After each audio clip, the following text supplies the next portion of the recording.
Halo Bung Rocky, ini lanjutkan dulu ngobrol menjelang Sawal ya, menjelang satu Sawal 1444 Hmm. Hijriah.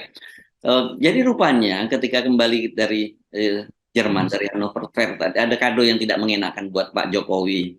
Karena kabar terbaru itu Tesla yang selama ini digadang-gadang bakal membuka pabrik baterai besar-besaran di Indonesia, ternyata malah membuka pabriknya itu di Shanghai, Cina. Gitu ya. Nah, ini nanti pasti kita akan bicarakan soal paradoknya kenapa malah di Cina gitu.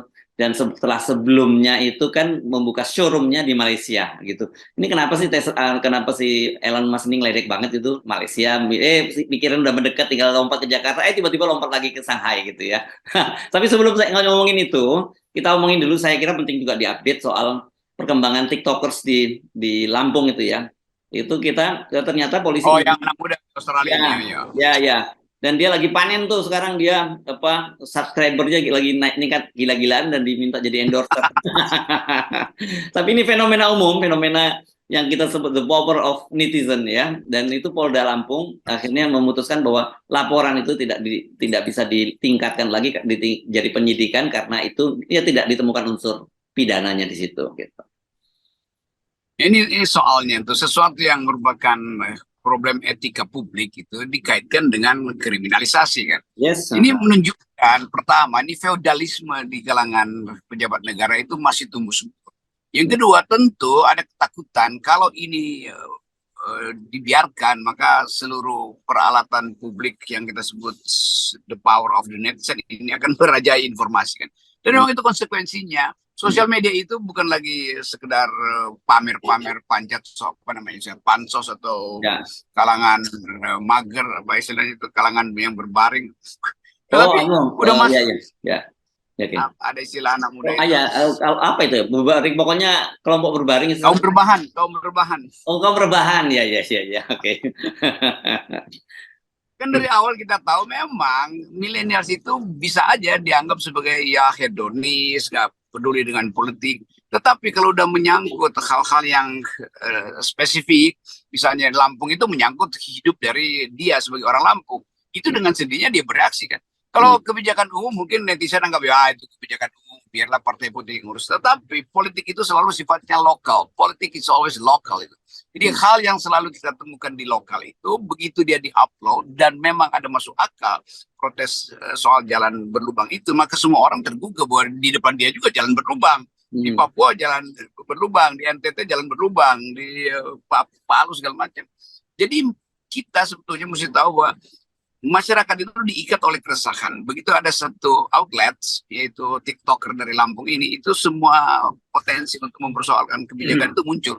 Jadi di situ sebetulnya pemerintah mesti lihat bahwa ini semacam web, semacam jaringan akal pikiran atau akal sehat yang sedang mengepung kebijakan pemerintah.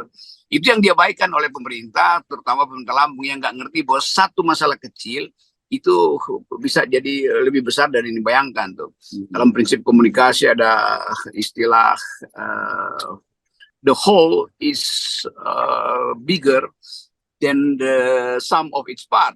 Hmm. Jadi yang keseluruhan itu sebetulnya lebih besar dari sekedar gabungan peristiwa kecil. Nah ini yang kemudian bahkan nyampe ke Australia itu. Ya. Australia kasih proteksi dong karena itu Hmm. hak warga negara untuk kritik. Jadi juga bisa jadi dispute diplomatik kan. Seolah-olah Australia intervensi. Padahal enggak, Australia hanya pakai nilai dasar demokrasi universal yaitu kritisisme. Nah, ini yang gagal dipahami oleh para pejabat-pejabat feodal yang masih kolot, yang sok-sok otoriter gitu kira-kira. Jadi netizen sekarang punya peralatan macam-macam, viralkan. Kalau takut di Indonesia pergi dulu ke Australia itu viralkan, tuh kan diprotes oleh Australia. Tapi saya kira dalam kasus ini dia ini justru anak ini menjadi lebih kontemplatif ya ketika dia pergi ke negara lain gitu kok. Dan kemudian dia negara-negara tumbuh maju sementara kita tumbuh menjadi buruk. Kan hampir semua saya kira kota-kota kita di Indonesia ini tumbuh menjadi buruk gitu. Bahkan juga di Jakarta ini sekarang juga lagi ramai juga kan bagaimana ada jalur sepeda, jalur pejalan kaki yang dibongkar oleh oleh pejabat gubernur DKI Jakarta dan setelah diprotes dan itu juga gila banget itu reaksi dari netizen itu luar biasa dan akhirnya ini mereka berjanji akan membuat lagi jalur pedestrian dan jalur sepeda lagi di kawasan itu.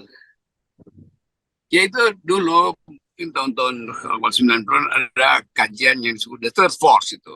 kekuatan ketiga, yaitu netizen ini yang pada waktu itu masih samar-samar. Tapi orang bikin prediksi bahwa perubahan komunikasi politik melalui sosial media akan menumbuhkan kritisisme yang terhubung secara solidaritas. Yang dulu kan yang disebut solidaritas artinya turun ke jalan sama-sama. Kan sekarang enggak kan. Isu itu akan mengikat orang untuk lakukan solidaritas. Apalagi anak yang dari Lampung ini dia belajar tentang public ethics dia di Australia, lalu dia mulai menganggap bahwa kenapa dia nggak boleh protes kan. Jadi betul kontemplasi itu kadang-kala dapat lebih dalam bagi mereka yang berjarak dengan Indonesia. Jadi kalau dikatakan ya Anda kan jauh dari Indonesia, oh iya, tapi kontemplasinya lebih kuat dari mereka yang ada di depan mata kita.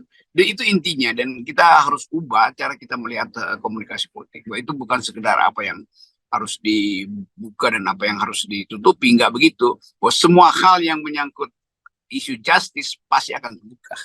Dan bagian ini yang sebetulnya ditakuti oleh semua gubernur sekarang. Jadi masalah TikTok di Lampung itu menggetarkan atau menakutkan semua gubernur atau pejabat daerah di seluruh Indonesia. Dan sebenarnya saya jadi teringat ketika Anda bicara soal itu. Kemarin ada seorang sahabat yang menelpon saya dan mengingatkan, ini kita kata dia, ini jangan dianggap soal Lampung saja ya, kata dia. Ini bisa jadi potret secara makro, secara nasional. Kenapa? Karena kan persoalan jalan itu ada jalan nasional yang jadi tanggung jawab pemerintah pusat, ada jalan provinsi dan jalan kabupaten. Jadi dia mengusulkan, coba Mas Ersu cek gitu sebenarnya berapa panjang jalan nasional dan berapa jalan provinsi dan kabupaten. Kalau ternyata kemudian itu jalan nasional yang terbanyak yang rusak, itu sebenarnya itu berkaitan dengan APBN kita. Nah, itu yang dia ingatkan. Menurut saya ini juga menarik, dan ini makanya kemarin kita dorong, dan itu juga bukan hanya kita di media sosial, juga dorong untuk bersuara seluruh netizen di Indonesia ini. Jadi soal korupsi APBN yang basisnya ada infrastruktur, saya kira KPK ada tim yang mesti mulai menyelidiki. Ya. Kalau dia nggak lakukan, LSM akan lakukan penyelidikan itu. Kan banyak LSM yang memang memantau penyalahgunaan APBN di sektor infrastruktur.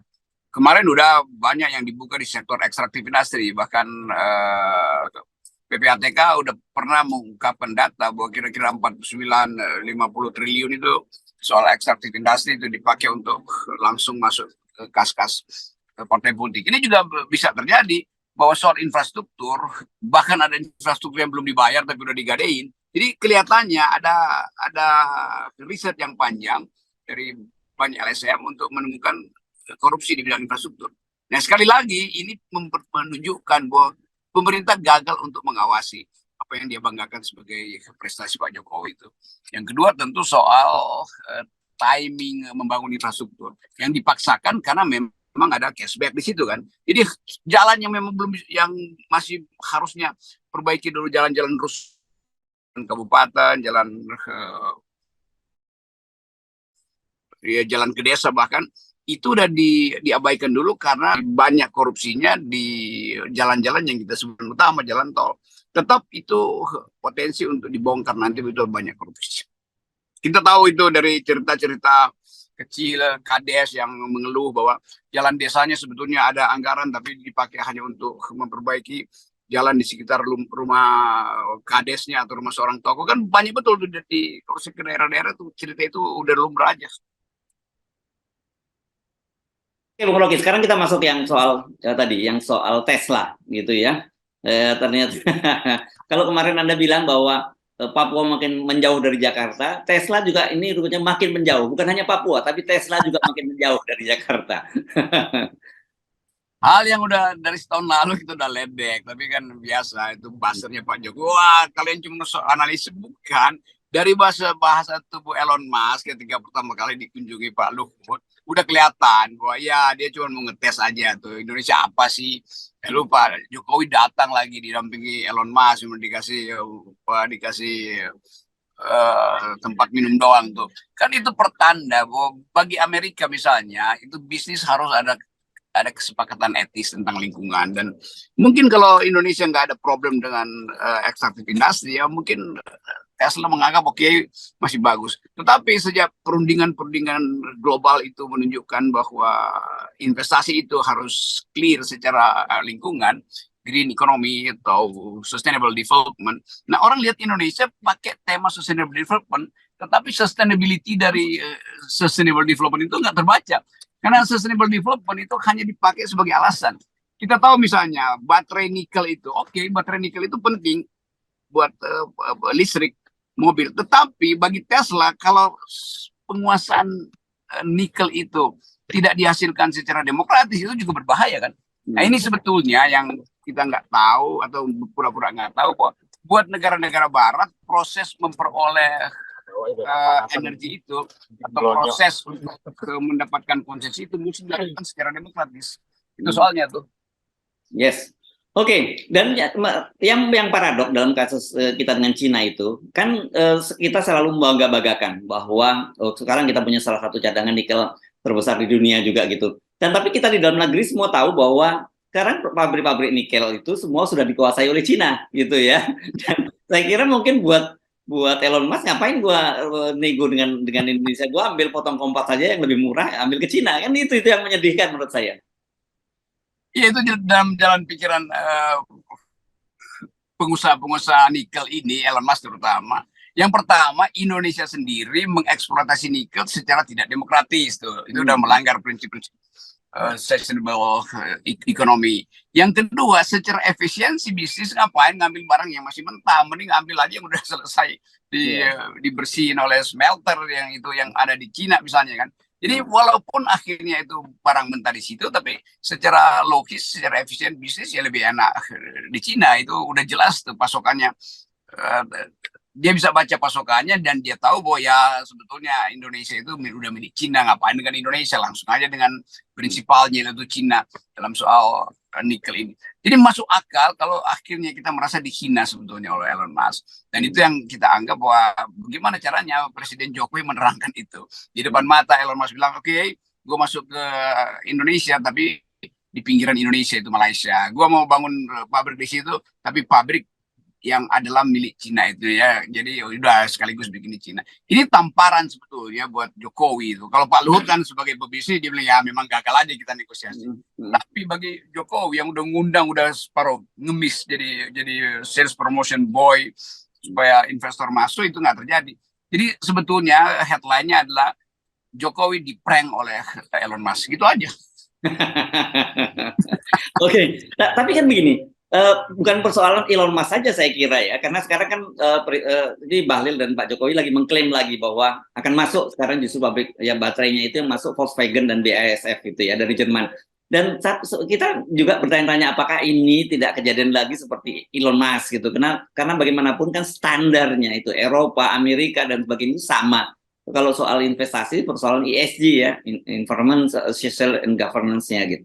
Yeah. Itu juga, ini ngapain Bahlil itu nanti Presiden Jokowi ditipu berkali-kali oleh kembarannya Elon Musk yang ada di Jerman, yang ada di Polandia, yang ada di Amsterdam misalnya. Ini nggak kapok-kapok nih si Bahlil, mau nipu dengan angka, tetapi selalu kita tahu pengusaha investor asing itu cuma perlu dua hal, stabilitas politik dan kepastian hukum. Dua-duanya nggak ada tuh. Jadi bohong semua kalau ini MOU ditandatangan iya, tetapi itu MOU sebagai janji-janji bohong doang kan. Jadi fenomena Elon Musk ini juga akan berlaku dipraktekkan oleh teman-teman Elon Musk yang ada di Eropa. Ya mungkin Elon Musk sudah bikin grup, mari kita prank Indonesia deh habis-habisnya. Kan gampang betul kan. Mereka yang punya modal dengan mudah anggap kita pindahin aja investasinya kan. Kan kapital itu kan dasarnya cuma papers. Dia footloose, dia nggak berjejak. Sekali dipindahin udah portofolionya pindah, hilang.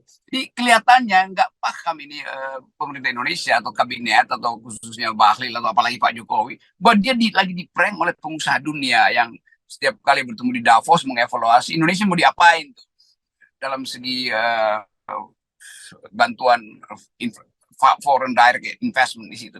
Sementara mereka yang main pasar uang itu nongkrong aja di pusat-pusat di Paris, mungkin 2 orang lagi nongkrong, di chatting dengan 2 orang yang ada di Singapura, lagi ngopi di Orchard, 2 lagi ada di Tokyo, 6 orang cuman untuk ngatur-ngatur politik uang global dan mengakibatkan Indonesia di-prank aja tiap hari kan.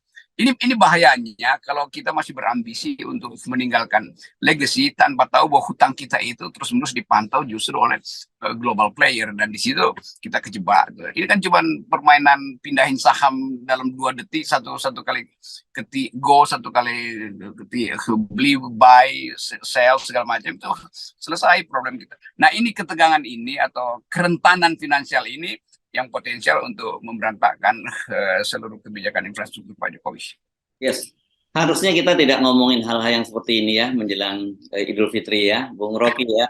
Tapi apa boleh buat ya kalau kita mesti ngomongin ini, dan sebenarnya meskipun kita sambil tertawa-tawa tapi diam-diam sebenarnya ada kesedihan yang mendalam pada kita. Kenapa kemudian bangsa itu bangsa yang besar ini dengan potensial sumber daya alam yang luar biasa besar gitu selalu dipermainkan oleh negara-negara lain, dan itu saya kira bukan salah negara-negara lain, karena mereka sejak awal kan prinsip-prinsip yang mereka pegang itu jelas gitu. Justru kita saja yang nggak paham bahwa mereka punya standar yang berbeda dengan kita, tapi kita masih berharap kita itu masuk dalam komunitas yang sama dengan mereka gitu. Ya itu poinnya adalah negara-negara pemain besar ini tahu tentang etik yang lagi rusak di Indonesia, maka kita dieksploitasi di bidang itu.